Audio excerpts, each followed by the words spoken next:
क्या आप सबने सुना है कि एक मिस्टीरियस और फिश अभी रिसेंटली सी शोर पे देखी गई है। लोगों का कहना यह है कि जब भी ये फिश समंदर की तह पे आती है तो कुछ ना कुछ बुरा होने वाला होता है, जैसा कि नेचुरल डिजास्टर्स, अर्थक्वेक या सुनामी वगैरह। जापानीज मेथोडोलॉजी के मुताबिक इसे डूम्सडे फिश भी कहा जाता है, जो समंदर के अंदर होने वाली तबाही का साइन पहले से दे देती है। साइंटिस्ट के मुताबिक इसका सरफेस पे आना तबाही से कोई डायरेक्ट कनेक्शन नहीं रखता और ना ही कोई प्रूफ मिलता है, बल्कि उनके मुताबिक ये सरफेस पे समंदर के तभी आती है जब ये वीक हो गई हो या इंजर्ड हो।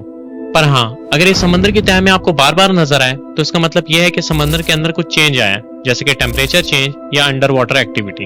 आप सबको क्या लगता है, क्या ये तबाही का साइन है या सिर्फ एक इत्तेफाक?